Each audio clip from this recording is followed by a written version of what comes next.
शनिवार सुबह तक यही सबसे बड़ा सवाल सामने था कि नई दिल्ली के G20 शिखर सम्मेलन के नतीजे के रूप में साझा बयान यानी कि ज्वाइंट स्टेटमेंट आएगा या नहीं। जिस तरह दुनिया का यह सबसे बड़ा कूटनीतिक जुटान रूस और यूक्रेन संघर्ष पर दो हिस्सों में बटा दिख रहा था, उससे संकेत यही थे कि सम्मेलन के आखिरी दिन शायद ही सहमति बन पाए।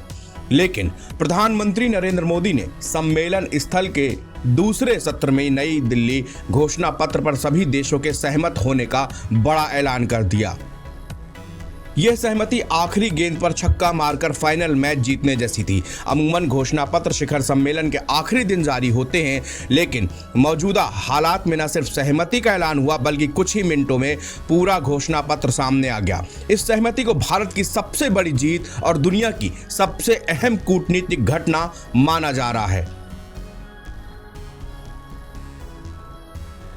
G20 के भारतीय शेरपा अमिताभ कांत ने पुष्टि की थी कि नई दिल्ली घोषणा पत्र पर सदस्य देशों ने 200 घंटे तक चर्चा की गई, जिसके बाद शुक्रवार रात को अंतिम मसौदे पर सहमति बनी। इसी बयान पर शशि थरूर ने कांत की तारीफ की। इतना ही नहीं, G20 में भारतीय सफलता को देखते हुए दबी जुबान ही सही मगर सरकार की तारीफ भी कर गए। शशि थरूर ने केंद्र सरकार की प्रशंसा करते हुए कहा कि भारत की अध्यक्षता ने G20 शिखर सम्मेलन को लोगों का G20 बना दिया। यह भाजपा द्वारा विश्व नेताओं की अपनी ओर मोड़ने का प्रयास भी था।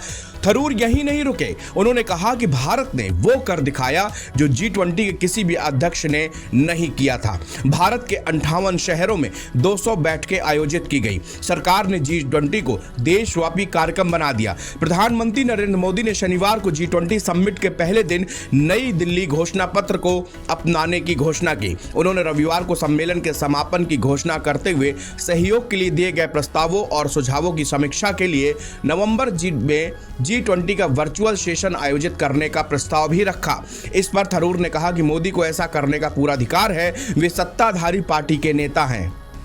कांग्रेस सांसद शशि थरूर ने कहा कि नई दिल्ली घोषणा पत्र निसंदेह भारत के लिए कूटनीतिक जीत है। यह एक अच्छी उपलब्धि है क्योंकि जब तक G20 शिखर सम्मेलन बुलाया जा रहा था तब तक व्यापक उम्मीद थी कि कोई समझौता नहीं होगा और इसलिए एक संयुक्त बयान की भी संभावना नहीं थी। हमें एक अध्यक्ष के समरी के साथ समाप्त करना पड़ सकता था। कांग्रेस सांसद ने आगे कहा कि इसका कारण मुख्य रूप से उन लोगों के बीच बड़ी खाई थी जो यूक्रेन में जारी रूसी युद्ध की निंदा नहीं करना चाहते थे।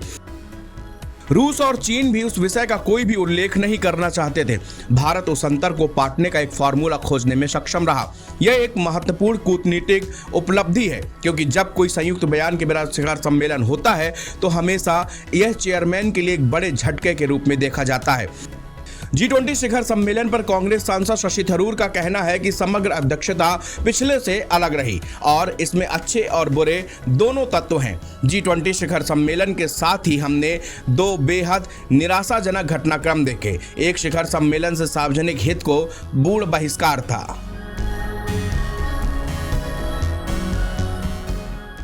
NBT ऑनलाइन की रिपोर्ट।